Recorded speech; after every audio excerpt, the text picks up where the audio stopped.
నమస్తే welcome to okay TV ప్రస్తుతం BC సంఘ నాయకులందరూ కలిసి ఒక అఖిలపక్ష సమావేశం అయితే ఏర్పాటు చేశారు. దీనికి సంబంధించి ఎందుకు ఏర్పాటు చేయవలసి వచ్చిందని చెప్పేసి పూర్తి విషయాలు కనుక్కునే ప్రయత్నం ప్రస్తుతం మనతో పాటు బీసీ సంఘ జాతీయ ఉపాధ్యక్షులు బొజ్జా సత్యం గారు ఉన్నారు. ఒకసారి మనం చెప్పండి, ఎందుకు ఈ అఖిలపక్ష సమావేశం గల ముఖ్య ఉద్దేశం ఏంటి అసలు?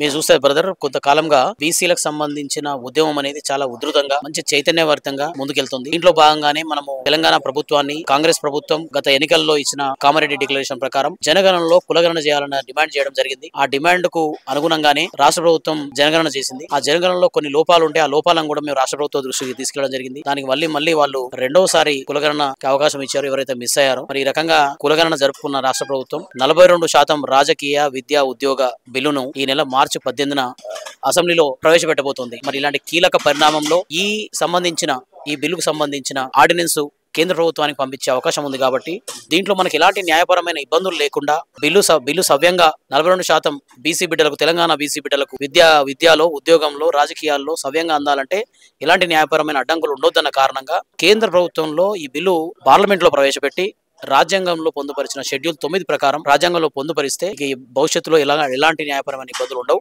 రాజ్యాంగం ప్రకారం మనకు అధికారికంగా రిజర్వేషన్ల ప్రక్రియ అనేది సజావుగా జరుగుతుంది. కాబట్టి ఇప్పటి వరకు బీసీ బిడ్డలు ఏదైతే ఉద్యమాన్ని ముందు తీసుకెళ్లిరో ఇదే రకంగా కేంద్ర ప్రభుత్వం మీద కూడా ఒత్తిడి తీసుకొచ్చి తెలంగాణ బీసీ బిల్లును పార్లమెంట్ లో పెట్టి పాస్ చేయించే విధంగా అఖిలపక్ష ఎంపీల మద్దతు కూడగొట్టాలన్న కార్యక్రమంతో దాంట్లో భాగంగానే ఈ రోజు ఈ డెమోక్రటిక్ జేఏసీ ఫ్రంట్ చేసి కార్యక్రమం నిర్వహించాం. దీనికి దాదాపుగా వివిధ సంఘాల నుంచి నాయకులందరూ కూడా, రాష్ట్ర స్థాయి నాయకులందరూ కూడా ఈ కార్యక్రమానికి విచ్చేశారు. కార్యక్రమం ద్వారా గ్రామ స్థాయి వరకు కూడా బీసీ ఉద్యమాన్ని తీసుకెళ్లాల్సిన అవసరం ఉంది. మనం త్వరలో జరగబోయే కేంద్ర ప్రభుత్వంలో జరగబోయే జనగణనలో కులగణన చేయాలన్న ప్రధాన డిమాండ్ కూడా ముందు తీసుకెళ్లాల్సిన అవసరం ఉంది. రాష్ట్ర ప్రభుత్వంలో ఒకసారి జనగణన జరిగిన తర్వాత, కులగణన జరిగిన తర్వాత జనగణనలో ఈ కులగణన ద్వారా మనకు సంక్షేమ పథకాలకు, మిగతా వాటికి చాలా విషయాల్లో మనకు రావాల్సిన ప్రాతినిధ్యం సవ్యంగా దక్కుతుంది. కాబట్టి మరి ఇదే ప్రాతినిధ్యం కేంద్ర ప్రభుత్వం కూడా అధికారికంగా జనాభా లెక్కలు తీస్తే, బీసీల లెక్కలు తీస్తే ఆ లెక్కల ప్రకారం మనకు రావాల్సిన అన్ని రకాలుగా విద్యా, ఉద్యోగ, సంక్షేమ పథకాల్లో, రాజకీయాల్లో అన్నిట్లలో కూడా మనకు రావాల్సిన ఫలాలు వస్తాయన్న ఉద్దేశంతో ఈ ఉద్యమాన్ని ముందు తీసుకోవాలన్న ఉద్దేశంతో ఆ ప్రణాళికలో భాగంగానే ఈ రోజు ఈ కార్యక్రమాన్ని ఏర్పాటు చేయడం జరిగింది.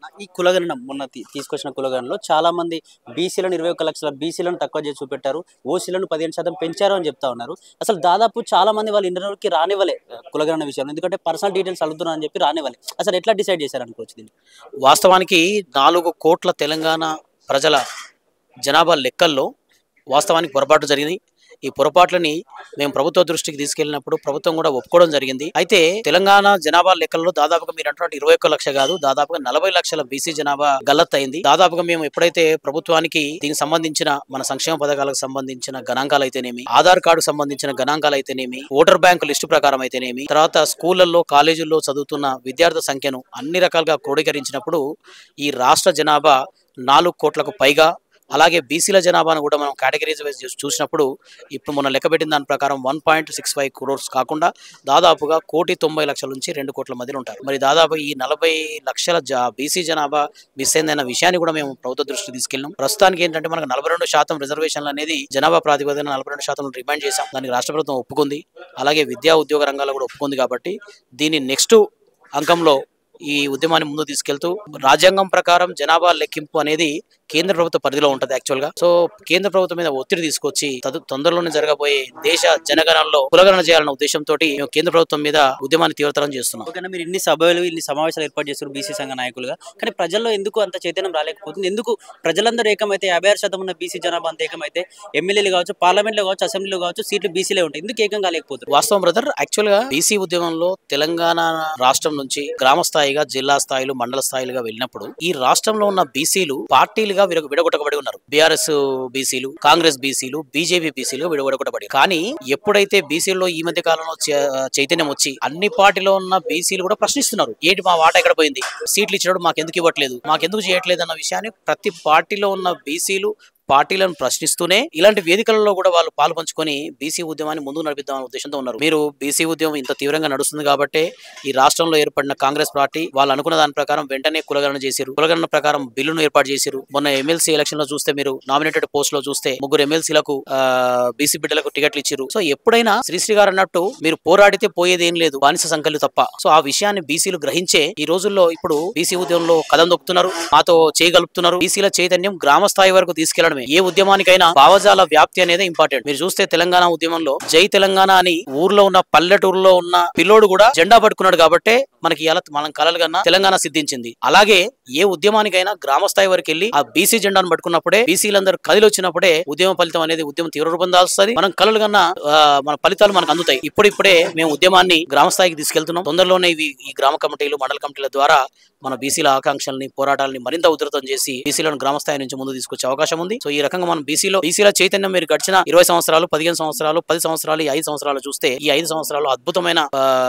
డెవలప్మెంట్ ఉంది. సో మనం ఈ రకంగా ముందుకెళ్తే మనం కావాల్సినవి మనం సాధించుకోగలుగుతామని ఆశాభావం వ్యక్తం చేస్తుంది. ఏదైతే ఈ కులగణన ఉంది, కులగణన విషయంలో తీర్మానం మల్లన్న, ఎమ్మెల్సీగా ఉన్నటువంటి తీర్మానం మల్లన్న కాంగ్రెస్ నుండి బహిష్కరించింది. ఇది కరెక్ట్ గా లేదని చెప్పి వాళ్ళు ఇచ్చిన రిపోర్ట్ ని అంటించినందుకు బహిష్కరించింది. అంటే ఒక బీసీ అని చెప్పి అలా చేసిందా? నిజంగా వాళ్ళ సమస్య సామాజిక వర్గాలు ఉంటే ఇలా చేసేదన్నా? వాస్తవానికి మీరు చూస్తే ఏ విషయంలో అయినా తప్పులు ఉన్నప్పుడు ఆ పార్టీ ఎమ్మెల్యేలు గానీ, ఎమ్మెల్సీలు గానీ, మినిస్టర్లు గానీ ఎవరైనా సరే ప్రజాస్వామ్యబద్ధంగా వ్యతిరేకించే హక్కు, మాట్లాడే హక్కు ఎవరికైనా ఉంటది. మీరు ఒక నివేదికను తప్పనంత మాత్రాన మీరు ఏ విధంగా పరిష్కరిస్తారు? తీర్మానం వల్ల అలాగే కాదు. కాంగ్రెస్ పార్టీలో మన్మోహన్ సర్కార్, కేంద్ర ప్రభుత్వంలో మన్మోహన్ సర్కార్ ఉన్నప్పుడు ఒక ఆర్డినెన్స్ విషయంలో రాహుల్ గాంధీ గారు చించేసారు. వాళ్ళ ప్రభుత్వంలో వాళ్ళ ప్రధానమంత్రి. మరి కాంగ్రెస్ పార్టీలో రాహుల్ గాంధీకి ఒక న్యాయం, తీర్మానం వల్ల ఒక న్యాయమా? అంటే బీసీ బిడ్డ అయితే మీరు ఏమైనా చేస్తారా? మీరు రెడ్డిలు, ఆధిపత్య కులాలు, రకరకాల ఆరోపణలతోటి, రకరకాల క్రమశిక్షణ లేకుండా ఎన్నో పనులు చేస్తున్నారు, ఎన్నో కామెంట్లు చేస్తున్నారు మీడియా ముందు. మరి చర్యలేవి? ఒక రెడ్డి ఇంకో రెడ్డిని తిడతాడు, ఆ రెడ్డి ఈ రెడ్డిని తిడతాడు, రకరకాలుగా తిట్టుకుంటున్నారు. షోకాజ్ నోటీసులు కాదు, కనీసం వాళ్ళను పిలిచి మందలించే ధైర్యం కూడా చేయరు. ఎందుకంటే వాళ్ళ సీటు కిందకి ఏ ఇబ్బందులు వస్తాయో అనేసి. ఇక్కడైతే బడుగు బలహీన వర్గాలు అయితే ఏమైనా చేయొచ్చు, గొంతెత్తుతున్నాడు కాబట్టి ఏమైనా చేయొచ్చు. ఆ ఉద్దేశంతోనే తీర్మానం వల్ల మీద ఇలాంటివి జరిగింది. ఇది ఎప్పుడు కూడా మేము ఏ బీసీ సమాజం ఎప్పుడు సహించదు. ఇది కరెక్ట్ కాదు. ఏ పార్టీలోనే అంతర్గత ప్రజాస్వామ్యం అనేది ఉంటది. దాని ప్రకారం ఎవరికైనా అది తప్పు జరిగింది కాబట్టి తీర్మానం వల్ల చెప్పిండి అది నివేదికలో పొరపాటులేని, పొరపాటు సరిదిద్దుకోవాలి కానీ పొరపాటు జరిగిందని చెప్పిన వాళ్ళ మీద చర్యలు తీసుకుంటారా?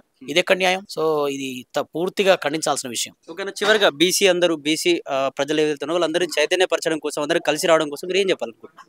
ఏ ఉద్యమానికైనా భావజాల వ్యాప్తి అనేది ఇంపార్టెంట్. ఈ దేశంలో ఉన్న 56% బీసీలకు రాజ్యాధికారంలో భాగం దక్కినప్పుడే మిగతా సంక్షేమ ఫలాలు అనేవి దక్కుతాయి. వడ్డిచ్చేవాడు ఉంటేనే మిగతా ఫలాలు కింది స్థాయికి వెళ్తాయి. మనం చట్టసభల్లో ఏ రోజైతే కూర్చుంటామో ఈ దేశంలో ఉన్న 2600 కులాలు, దాంట్లో 10% కులాలు తప్ప 90% కులాలకి పార్లమెంట్ ఎట్లుంటుందో తెలియదు, చట్టసభలు ఎట్లుంటాయో తెలియదు. మరి ప్రజాస్వామ్యం అంటేనే ప్రజల కొరకు, ప్రజల చేత, ప్రజల వల్ల అంటారు కదా. అంటే అలాంటి ప్రజల్లో మెజారిటీ సభ్యులుగా ఉన్న బీసీలకు ప్రాతినిధ్యం లేనప్పుడు, ప్రభుత్వంలో ఎలాంటి హక్కు లేనప్పుడు ఇది ప్రజాస్వామ్యం ఎట్లా అవుతుంది? ఈ దేశంలో ఉన్న సహజ వనరులు, ఈ దేశంలో ఉన్న వనరులు ఇవన్నీ కూడా సహజ సూత్రాల ప్రకారం అందరికి చెందినవి. దేశంలో ఉన్న బీసీలు, ఉత్పత్తి కులాలు కష్టం చేసి బడ్జెట్ ను సమకూరుస్తున్నాయి. ఎక్కడి నుంచి వస్తుంది మీకు బడ్జెట్? ఖర్చు పెట్టే హక్కు మీకు ఎక్కడిది? బడ్జెట్ లో కష్టపడి జమ చేసేది మేము, ఇష్టాన్ని ఖర్చు పెట్టేది మీరా. సో ఇలాంటివి చాలా వ్యవహారాల గురించి మేము బీసీలలో చైతన్యం వస్తుంది. ఈ ఉద్యమాన్ని ఇంకా ముందు తీసుకెళ్లి దీన్ని తీవ్రతరం చేస్తాం.